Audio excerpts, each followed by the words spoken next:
Bienvenidos al podcast Edifiquemos. Nos da mucho gusto que estén el día de hoy con nosotros en un nuevo episodio, capítulo número 7 y un capítulo muy, pero muy especial. Estamos con... Se dice que el 7 es la perfección. El 7 es la perfección. Entonces, gloria a Dios. Le tocó el 7. Está aquí con nosotros el misionero David Woodward, ¿no? ¿Cómo se pronuncia? Y me costó trabajo y lo estuve estudiando mucho. Woodward, ¿no? Woodward. Sí. ¿Cómo está? Bien, bien. ¿Qué tal México? Bueno, fabuloso. Guaraches y chelaquiles, eso ya con eso, lo demás es añadidura, eso es tremendo. ¿Por cuánto tiempo van a estar aquí? Hay una semanita nomás. ¿Nada más? Sí. ¿Qué lugares ha visitado de la ciudad ahorita, en esta semana? No, bueno, ¿desde cuándo llegaron? Llegamos anoche. Anoche apenas. Sí. Entonces, no hemos ido a ninguna parte, pero ya en anteriores ocasiones hemos conocido un poquito más. Perfecto. ¿Cuántos días faltan para lo de Saltillo? Comienza el miércoles. Sí, ¿verdad? Sí. De aquí se van para allá. Sí. Perfecto. No, pues me da mucho gusto que esté por acá con nosotros. Muchas gracias por aceptar la invitación. Muchas gracias. Aquí yo no sé si les puedo servir en algo, pero aquí a la orden. Yo creo que mucho, y quiero comenzar hablando de la infancia del hermano David allí en Cuba, porque estuvieron pues, gran parte con sus papás allá en Cuba. Varios años estuvieron allá. ¿Qué tal les fue por allá? Bueno, técnicamente, a ver, explicamos. Yo fui concebido en Cuba, pero nací en los Estados Unidos. Entonces, ese aspecto de la historia de mi familia, de mis padres, de mis hermanas, yo apenas soy un añadido después. Sí, pero fuerte. ¿Es y... más chico usted? Sí. Yo soy el consentido de la familia, ese es el asunto. Qué bueno. Y por allá estuvieron, lo concibieron en Cuba, estuvieron en Estados Unidos y después se fueron para Colombia. A Colombia, sí. ¿Ya cuántos años llevan estando en Colombia? De niño, 9 años. Y ya regresando con mi esposa y mi familia, llegamos a Colombia en el 93. Entonces estamos hablando de 29 años. ¿Qué están haciendo ahorita allá en Colombia? Están como directores en el Caribe, ¿no? No, América Latina, el Caribe, ¿no? En la zona andina. Andina. Directores, cuando hablamos de directores, somos los supervisores de misioneros de los Estados Unidos que trabajan en el país de Venezuela, Colombia, Ecuador, Perú y Bolivia. Los 5 países andinos, se dice. Perfecto. ¿Cuáles son los países más difíciles ahorita por el tema de la pandemia? Todos. No, pues, perdone, pero sí, todos tienen sus complicaciones, pero Dios nos está ayudando en todo. Sí, en esa parte. Digamos que igual como México, yo creo que todos hemos sido afectados, los pastores, las iglesias, y por la gracia de Dios ahí vamos. Sí. ¿Cuántos años llevan ya trabajando como encargados de toda esta zona? Vamos a cumplir 10 años. Sí. Muy bien. ¿Y cuáles son los mayores retos que han tenido?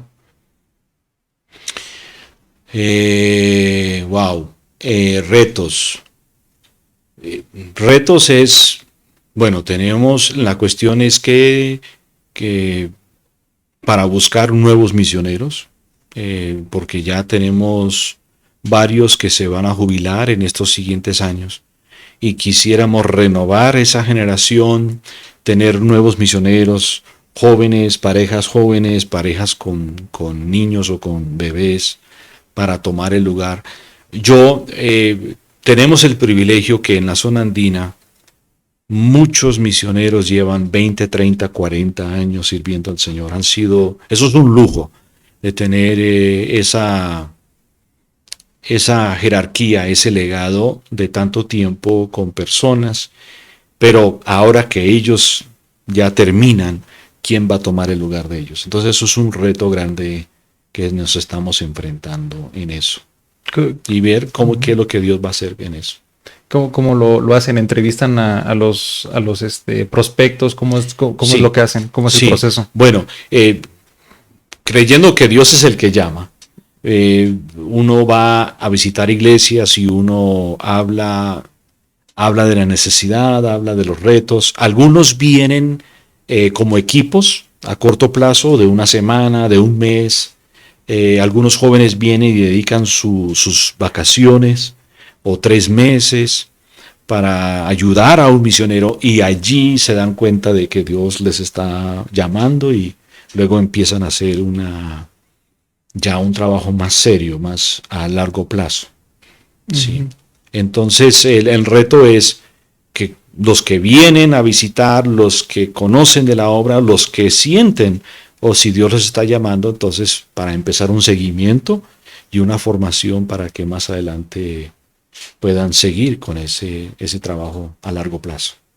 Por ejemplo, si yo voy a hacer, si yo tengo un llamado por ejemplo, para un país, Perú, ¿no? Vamos a suponer, ¿cuál es el proceso que tengo que pasar? Primeramente, no sé, en parte de instituto bíblico, se hace una solicitud, ¿qué es lo que se hace?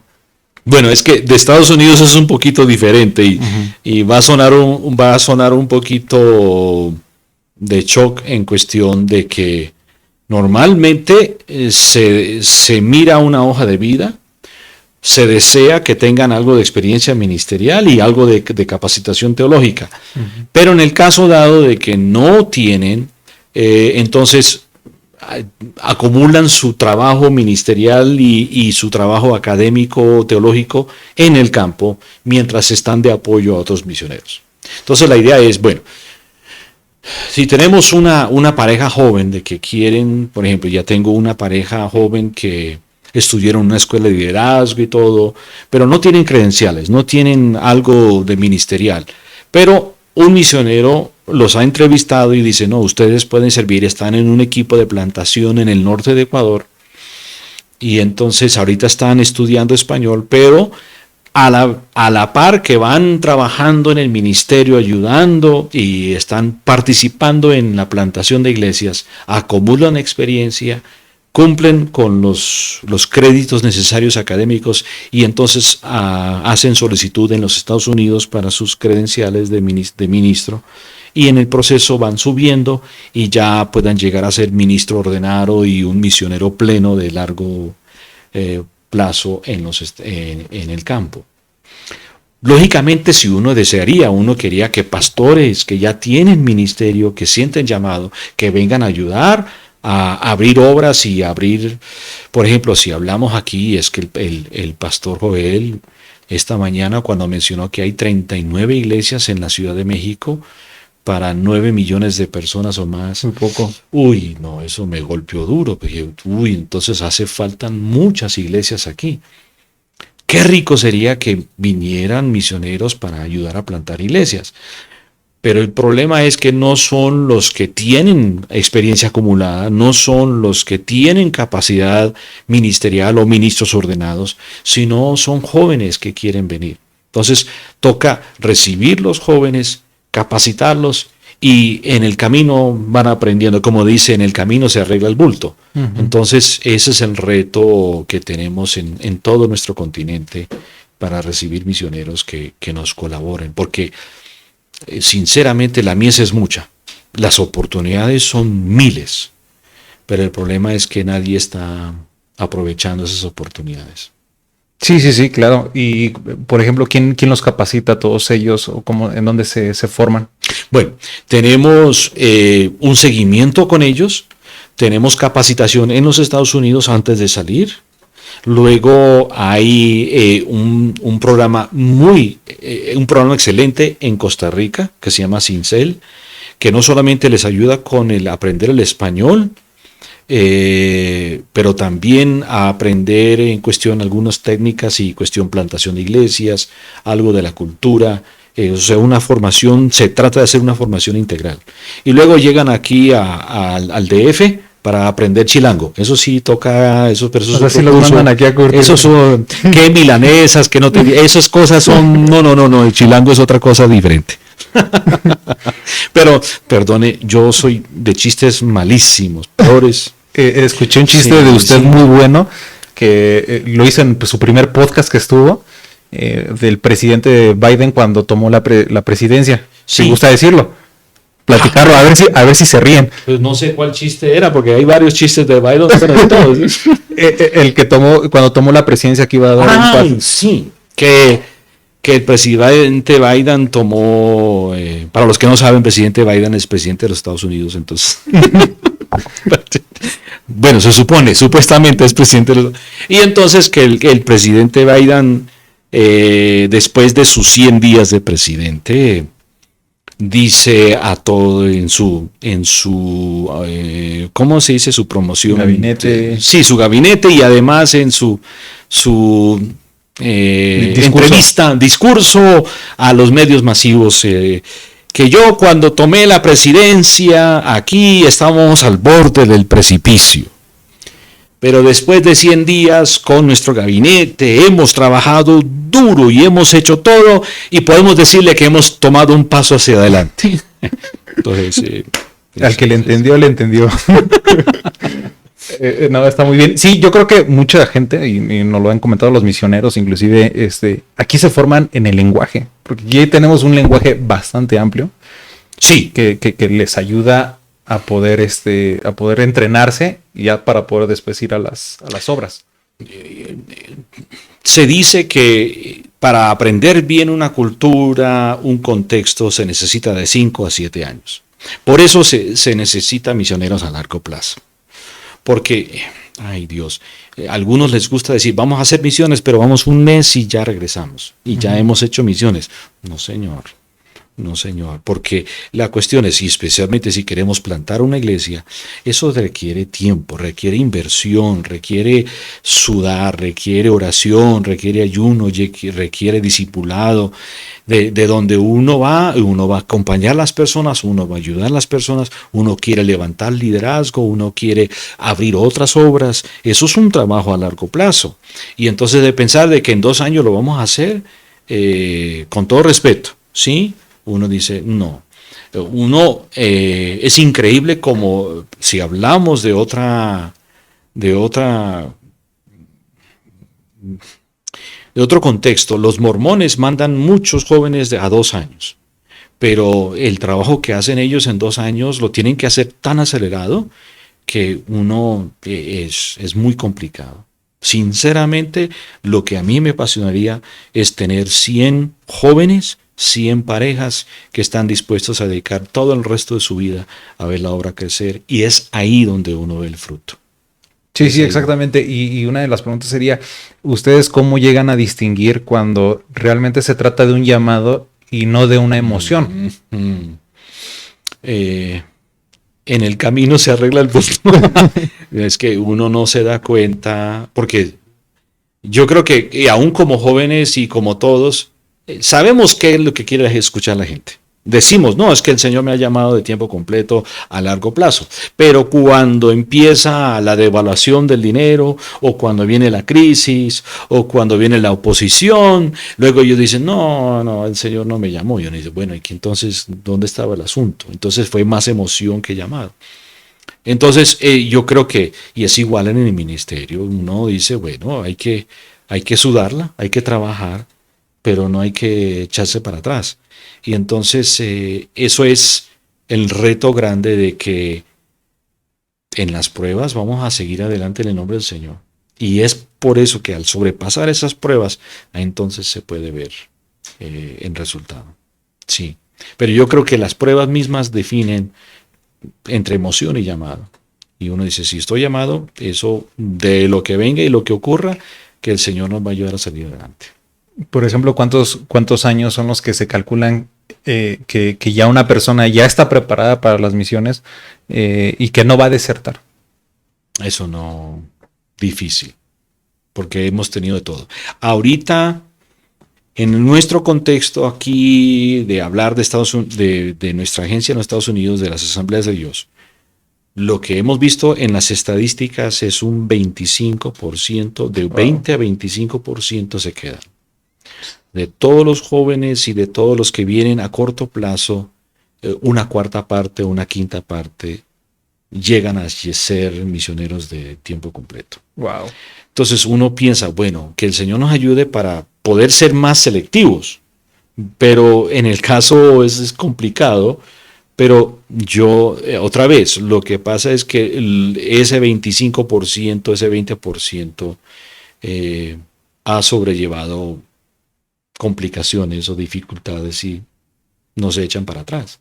Y entonces ese es el asunto de COVID, cuarentena, escasez de recursos. Y uno dice, Señor, tú me llamaste, Señor, tú me vas a ayudar. Y aunque la agencia diga esto, aunque que se haga esto y lo otro, vamos a confiar que Dios nos va a sacar adelante. Y ese es un gran reto. ¿Cuántos misioneros tienen hasta ahorita trabajando activamente? En la región andina tenemos 137. Tenemos como 77 proyectos y entre adultos 137. Tuvimos hasta 150, pero algunos ya han regresado o se han jubilado, se han pensionado. Entonces, sí, estamos en eso. Para este año, ¿ustedes lo proyectan con un número? O sea, ¿tienen proyectado a lo mejor ocupar en las zonas cierto número de misioneros o cierto número de solicitudes? ¿Cómo lo hacen para este año? ¿Cuáles son las metas que tienen? No, cuando tú sepas bien eso, escriba un libro. Yo lo compro, hermano, porque eso es lo más complicado, porque de Dios es la obra. Y Dios llama y Dios capacita. Y uno lanza la necesidad y uno dice, bueno, si el Señor lo está llamando a través de este podcast, que pueda acudir, porque la mies es mucha y hace falta muchos, muchos obreros en todo el mundo. Y entonces la situación es que estamos haciendo lo que podamos. Hay que hablar de la necesidad, hay que hablar de los retos, hay que hablar de la importancia de la plantación de iglesias y trabajar en equipo con la Iglesia Nacional. Todas esas cosas son importantes. Por ejemplo, si me dejan aquí, me hablo un poquito de la necesidad. Hablamos de Colombia y no sé si se han dado cuenta en las noticias que la Corte Suprema de Justicia en Colombia aprobó la legalidad del aborto hasta los 24 semanas, hasta los 6 meses, que es el primer país en creo que Latinoamérica que ha llegado a ese punto. Hoy precisamente las iglesias evangélicas en Colombia a esta hora o antecitos estuvieron en una marcha todos al Parque Central de sus ciudades para decir que no estamos de acuerdo, que la vida, la santidad de la vida es desde concepción y que tenemos que, ¿quién va a defender?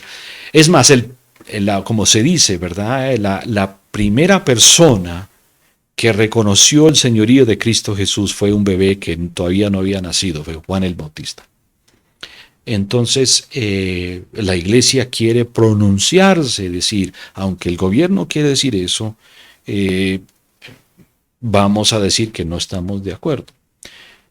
Ahora, también en Colombia, y creo que esto también ha ocurrido por toda Latinoamérica, a raíz del COVID, a raíz de la cuarentena, las cifras del censo del DANE en Colombia, que golpea también duro, es que el índice de embarazo de niñas de 10 a 14 años incrementó un 20% en este último, del 20 al 21 en Colombia.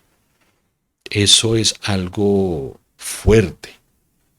Y la sociedad no tiene nada para contrarrestar. Y claro, uno entiende la lógica en cuestión, bueno, porque si el embarazo para estas adolescentes, eso perdura una pobreza a largo plazo porque estas niñas no pueden salir adelante, no pueden estudiar, ahora tienen que ser madres, tienen que cuidar y afecta todo el núcleo familiar. Y uno entiende que lo que la Biblia da para nosotros es lo mejor para nosotros, es lo mejor para la sociedad, es lo mejor para la familia. Pero lo que pasa es que cuando hay una sociedad que no confía en Dios, que no siga los preceptos de Dios, entonces es muy fácil decir, para contrarrestar los embarazos de niñas adolescentes y todo eso, entonces aprobemos el aborto. Y entonces esto es una situación delicada y complicada que ante los ojos de Dios uno dice, Señor, tenga misericordia. Que podamos presentar la mejor opción. La mejor opción es guardarnos, respetar el matrimonio, respetar las normas de Dios y levantar, cuidar. La iglesia evangélica latinoamericana tenemos un reto supremamente grande de preservar y de ayudar a esta niñez a confiar en el Señor y a cuidarse y hablar a los padres y tener mucho cuidado de respetar las normas de Dios, porque Dios bendice eso, Dios nos ayuda. Pero estas son las urgentes necesidades y qué bueno que pudiéramos ayudar más. Ministerio infantiles, ministerio hacia los niños, alcanzar a los hombres, Dios mío, alcanzar a parejas y a familias para restaurar hogares y respetar y no ver ese abuso, no ver esa ¿cómo se dice? La acechanza sobre estos niños y niñas que tanto se ve. Yo no sé, perdón, me fui por ahí, pero estos son asuntos delicados que como iglesia tenemos que tratar y que el Señor obre y traiga un avivamiento a todo lugar en esto. Sí, yo creo que estamos viviendo una época muy difícil. Muy difícil. Estamos siendo arrastrados por diferentes lados. Estamos saliendo de una y viene otra. Estamos saliendo de esa y se vienen otras. Por ejemplo, a partir del COVID, para ustedes, ¿cómo ha cambiado la forma de trabajo? Principalmente allá en Colombia, y en toda esta zona. Cuando llegó el COVID y uno no pudiera ir a tener cultos presenciales. Ahora todo era por Zoom o por Facebook Live o por YouTube. Y yo recuerdo que me tocó el primer mensaje que yo di. Nunca había yo grabado un mensaje y me lo hicieron que yo lo grabara. Entonces yo puse mi celular encima del computador, o no, yo tomé la cámara del computador, me senté en la silla de la oficina y la silla de la oficina mía chillaba, horrible. Es más, cuando uno escucha la grabación, uno escucha más el ruido de la silla que el mensaje. Y entonces los hermanos de la iglesia dicen, no, vamos a recoger una ofrenda para que el hermano David tenga una silla de oficina que no chille. Y luego uno recuerda que uno no tenía ni las cosas básicas para hacer grabación. Entonces nosotros teníamos una jarra de agua y encima de la jarra, en la tapa, poníamos el celular con cinta. Y luego con los audífonos, sí, esos que uno que usa, que tiene micrófono, uno va y lo pone en la mesa y pone la cintica y pone la Biblia encima para que no se vea. Y hágale y defiéndase como pueda. Y entonces uno tenía que ir y tocar el botón para comenzar o correr a la silla, sentarse, hablar, y luego uno se da cuenta que a la mitad del mensaje que se le acabó la memoria del celular y no... Se fue el internet. No, es que esto era grabado y entonces no, en vivo, no, jamás, no, qué susto en vivo, no. Y entonces, claro, uno está grabando cuando pasa el señor de los aguacates, aguacate maduro, y ahí sí se daña el mensaje también. Y uno, ay no, o ladra el perro, sí, o tocan a la puerta y uno dice, ay, casi con los vecinos, por favor, en silencio que se está, no. Pero yo creo que un misionero costarricense lo mencionó muy bien. El COVID ha sido el Hechos 8:1, no tanto de una persecución, pero porque la iglesia estaba acomodada en su contexto en Jerusalén y no salían, que ahora Dios causó una persecución en el libro de los Hechos y ahora ahí sí se fueron a todo lugar, fueron a Samaria por fin y luego en Antioquía establecieron la iglesia y de ahí comenzó tremendo alcance global, que ahora igual nosotros, el Señor nos está sacudiendo. Los que antes apenas tenían un culto, ahora son 2, son 3, son 4. Y no solamente cultos, sino también en vivo, por Facebook o otras cosas, o también ya empiezan a tener múltiples grabaciones. Hay una iglesia, iglesia internacional, en un país restringido, país muy, muy restringido. Pero el Señor les dio la idea de sacar por YouTube y por Facebook los cultos, pero no una vez, sino repetir ese mismo culto continuamente, 5, 6, 7 veces por día. Y aunque se supone que está en inglés porque es una iglesia internacional, por debajo tienen los subtítulos en el idioma de esa región donde no se puede predicar el evangelio abiertamente. Y tienen más de 100,000 personas que están mirando eso. Entonces uno dice, mira, qué cosa, que donde el mundo y nosotros mismos creíamos que se cerró la iglesia, que está acabada la iglesia, que ya no puede seguir, mira ahora cómo el Señor ha expandido. Y podcasts como este, y enseñando por Zoom en diferentes programas. O sea, he podido enseñar cursos en Honduras, en Argentina, en México, en Guatemala, en Colombia, y no he salido de mi oficina con la sillita que chilla mucho. Pero entonces mire las oportunidades. Entonces eso ha abierto mucha oportunidad que antes no se pensaba. Le voy a hacer una pregunta que a veces les hago a algunas personas. ¿Tiene más trabajo que antes que el COVID? Sí. Ahorita lo que uno se cansa es de tanta reunión en Zoom. Uno diría, ay, Dios mío. Pero, por ejemplo, con los misioneros, cuando ocurrió la cuarentena y todos están encerrados, nosotros decidimos un tiempo tener un devocional semanalmente con los misioneros. Nunca en la historia del trabajo con los misioneros nos hemos reunido tanto con ellos como por cuestión de COVID. Y cada semana, por 1 hora, alguien traía un devocional y celebrábamos Santa Cena juntos. No es que y cada uno tenía que preparar y tenía de lo que tengan, porque si no pudieron conseguir, pues saque lo que pueda y que eso sea la Santa Cena. Pero la idea era tomarlo juntos, porque somos el cuerpo del Señor y el Señor está con nosotros y el Señor nos ve. Hasta con los hijos se tomaba la Santa Cena. Entonces, eso fue un momento muy especial, que uno sentía la presencia de Dios, uno sentía el ánimo, uno ayudaba. Entonces se nos ocurrió la idea de tener un devocional con todos los 5 países. E invitábamos a un pastor. Una vez yo era el director y habíamos invitado a la pastora Donna Barrett, que era secretaria nacional de Estados Unidos, que ella dirigiera el devocional, y yo estamos en Zoom, y claro, como nosotros conocemos que el Zoom aquí en Latinoamérica, uno no sabe cuándo se va la luz, y uno dice que uno se encomienda a Dios y hágale, y vamos a ver cómo, y en pleno devocional con la secretaria nacional de Asambleas de Dios de Estados Unidos, se nos fue la luz.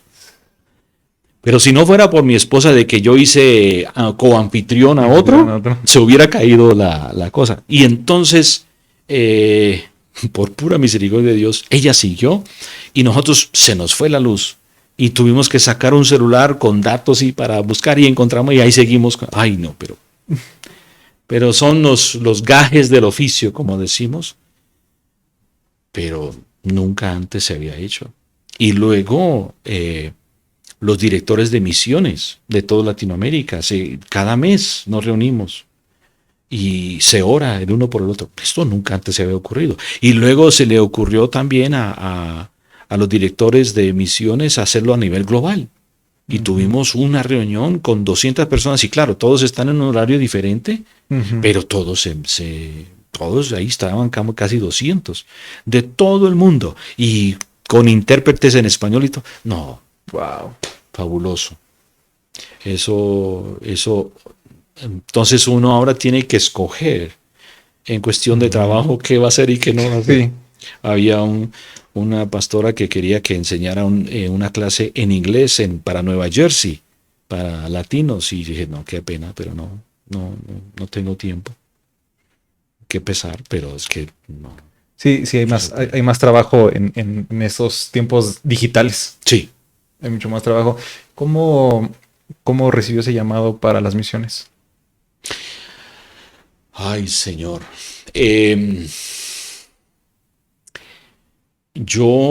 Bueno, mis padres, misioneros por 54 años, tremendo legado.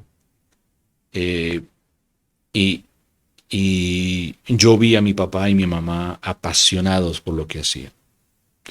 Una dedicación, un esfuerzo, un servicio, un amor. No solamente amor a lo que estaban haciendo. Mi papá se revitalizaba en la clase, enseñando. Él recibía nuevas fuerzas. Yo vi eso, yo dije, wow. Pero también el aspecto que ellos nunca resaltaron lo negativo de la obra, sino lo positivo. Entonces eso era mi formación como niño, como joven, como recién casado. Pero terminando el bachillerato, yo creo que ahí el Señor, a ver, yo tenía deseos de ser futbolista, ¿sí? Nosotros vivíamos en Guadalajara. En ese entonces. Guadalajara, aquí. Sí, El chivista. Tapatío, soy Chiva. Sí, pero en ese entonces, porque estamos hablando de mucho tiempo atrás, yo creo que estos no van a entender, pero yo era hincha de los Leones Negros de la UDG. No, pues ya sí, la UDG. No, sí. Pues ya no, yo no sé si están en cuarta o quinta división, pero y yo apasionado, yo fui al Estadio Jalisco una vez, mi papá me permitió una vez ir al Estadio Jalisco. Me enchilé con una torta media ahogada. No, eso fue espectacular. Pero yo tenía ganas del fútbol, o sea, de todo. Entonces yo jugué fútbol en el bachillerato. Yo jugué fútbol en la universidad. Pero el Señor en un culto me dijo, entrega todo y deja que yo haga lo que yo quiera. Y eso fue un momento muy culminante. A la par de eso, yo doy gracias a Dios que porque yo terminé el bachillerato en Estados Unidos, y allí en la iglesia donde nosotros asistíamos, la iglesia tenía visión misionera. Y cada año, sin faltar, había un viaje misionero a algún lugar. Y uno de mis primeros viajes misioneros fue a las Islas Gran Canaria, en España. Ayudar a un misionero a abrir una obra. Con esas famosas carpas amarillas, no sé si los que conocen, esas carpas amarillas y blancas, con eso se comenzaba la iglesia en ese entonces. Se ponía campaña cada noche y nosotros ayudábamos con los niños y todo, y ese fue el antojo. Y luego, en mi tercer año de universidad, fui a Paraguay con un grupo de hijos de misioneros y fuimos a ayudar a otra iglesia a comenzar. Y allí a los 19, 20, a los 20 años o 21 años, yo no sé, hace mucho tiempo, el Donald Triplett, que es el gestor de Castillo del Rey, él manejó ese equipo y él asignó cada noche a uno de los integrantes del equipo a predicar. Entonces, mi primera vez de predicar un mensaje fue en una campaña en Ciudad del Este, en Paraguay. Y wow. Y entonces, yo reflexionando, yo dije, aquí en Estados Unidos lo que hay es competencia. ¿Quién abre iglesia? ¿Quién hace un mejor programa? que hace esto y que otro. Y en el mundo hay necesidad. Y entonces yo quiero ir donde se necesita. Yo no quiero competir con otro, yo quiero ir donde no hay obra. Y fue allí que entonces, casi terminando mi universidad, yo fui a Colombia y estuve 10 semanas ayudando a los misioneros, que ahora él es el director del ministerio Un Mensaje a la Conciencia, no sé, Carlos Rey Stuart, y Dios tocó mi vida. Entonces, esa fue, entrando a la universidad, yo ya estaba decidido, yo voy a ser misionero, yo quiero trabajar. Ahí conocí a la Mujer Maravilla, mi querida esposa, y el Señor obró, y el Señor ha sido increíblemente bueno con nosotros. Así es. ¿Qué les ha hablado Dios para estos próximos años? ¿Cuál es la visión que Dios ha plasmado sobre ustedes en el área de las misiones? Preparar otros, capacitar a otros, animar a otros, enseñar acerca de misiones, darles herramientas, y eso nos motiva mucho.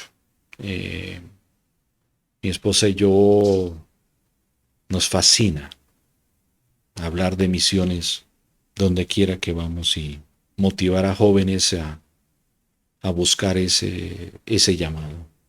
Sí. Lo lindo es que uno enseña en estos cursos y años más tarde los encuentra en el país o en el lugar de su llamado. Y uno dice, wow, qué increíble, gloria a Dios.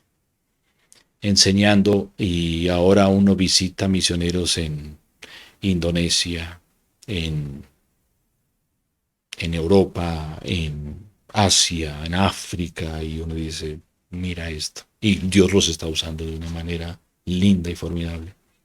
Así que gloria a Dios. Y México tiene para dar al mundo, grande. México, no sé si conocen aquí la expresión, yo por expresión Colombia, pero México tiene madera. Uh-huh. México tiene con qué. Y entonces es cuestión de ayudar a seguir montando eso y convencer a las iglesias a dar, a creerle a Dios que Dios va a bendecir esas ofrendas y Dios va a hacer grandes cosas por medio de ellos. Y lo está haciendo.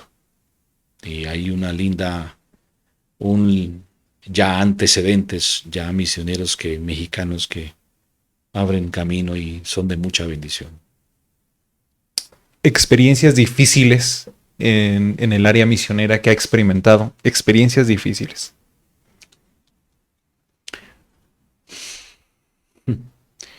Yo creo que la intimidación,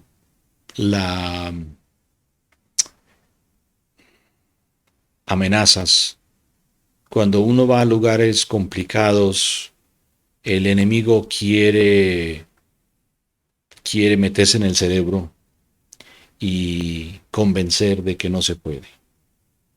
La guerra espiritual puede ser abierta, frentera, endemoniados, presencia de espíritus malignos y todo, pero también la guerra espiritual es aquí. Y cuando Pablo dice que tenemos que ser renovados en nuestra mente, es un reto para un misionero. Porque el misionero, y aún pastores, pero algunas veces en la obra, solamente es la intimidación, aunque no se va a hacer nada, pero el intimidar afecta. Y hemos usado en la Copa América, perdone que hablo de fútbol, pero en la Copa América, la semifinal Colombia contra Argentina,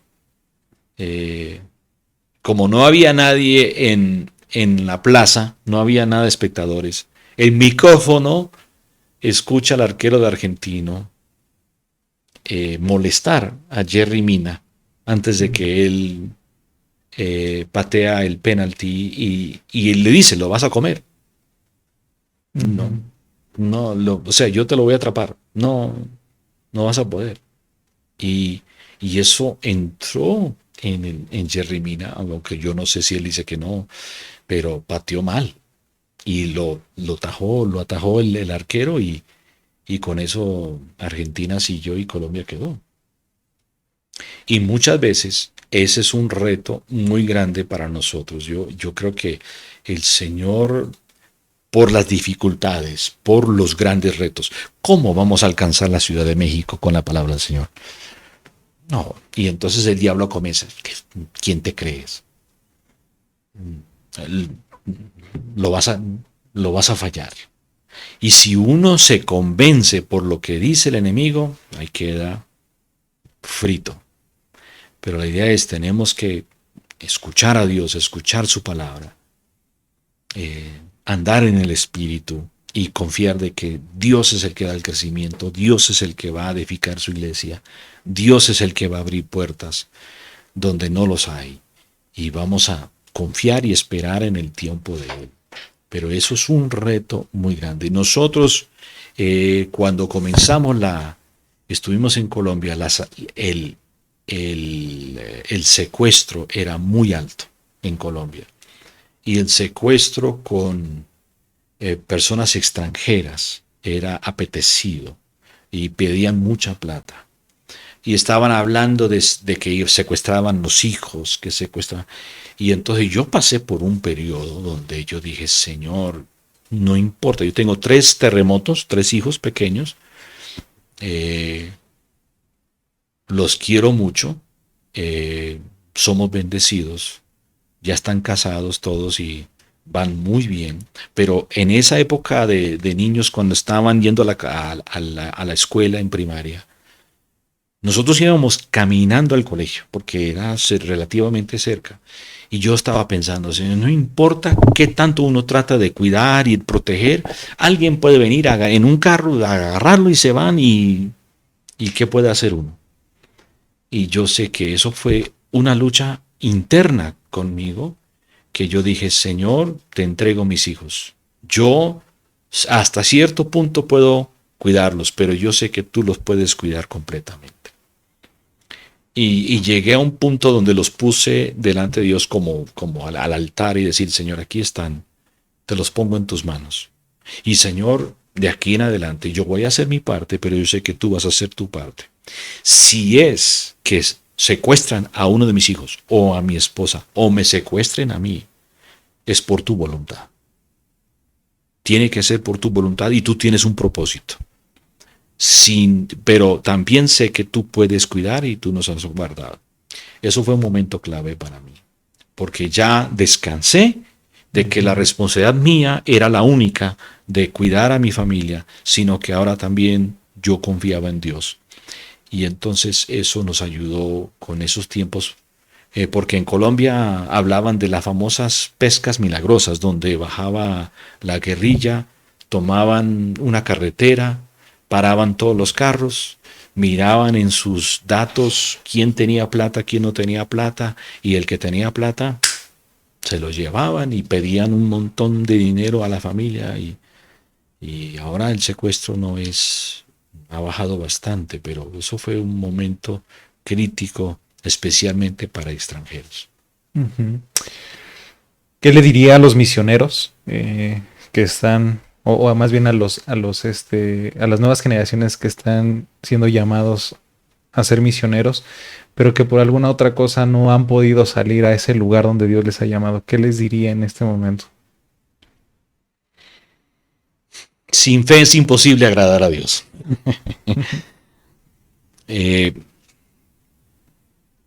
Dios no va a dividir las aguas hasta que no pisemos el río.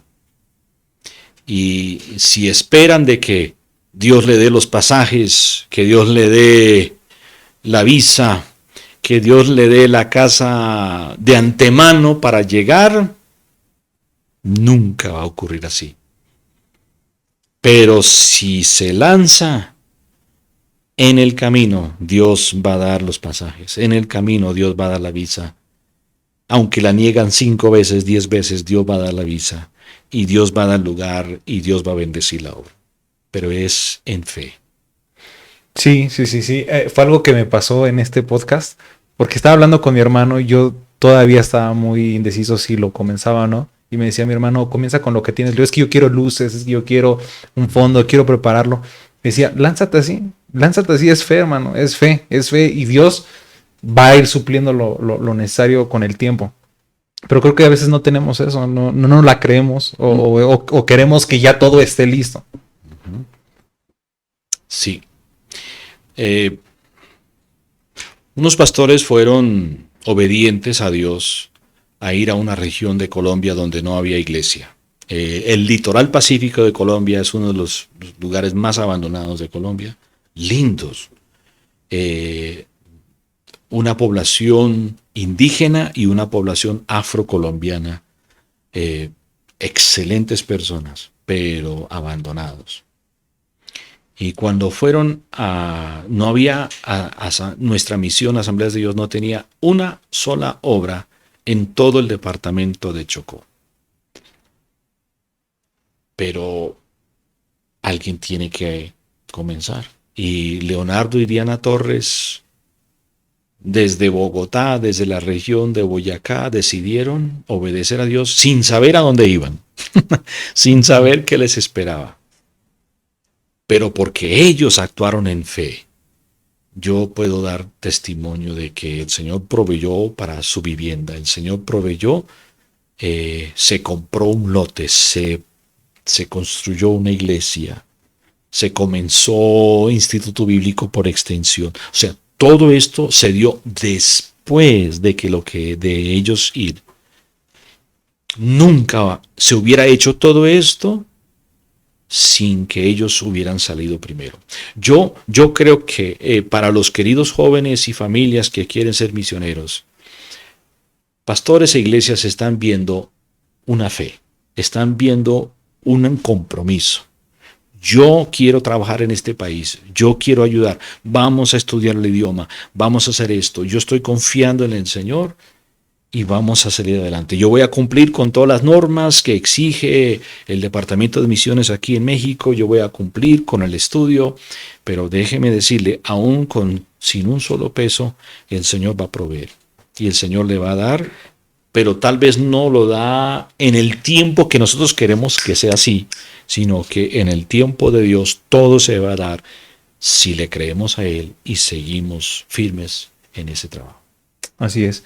Pues muchas gracias, hermano David, por estar con nosotros. Gracias por este tiempo que apartó. No sé si quisiera decir algo más. Como decimos en Colombia, perdonen lo malo, perdonen lo mal atendido, perdonen lo poco, pero estamos para servirles. Pues muchas gracias, hermano David. Esperemos verlo por acá pronto para una segunda plática. Dios lo bendiga. Dios bendiga estos podcasts de Edifiquemos. Edifiquémonos. Sí, no edifiquémonos. Edifiquemos y que Dios bendiga a ustedes y que Dios los use en el nombre del Señor. Pues que Dios les bendiga. Muchas gracias y nos vemos el próximo episodio.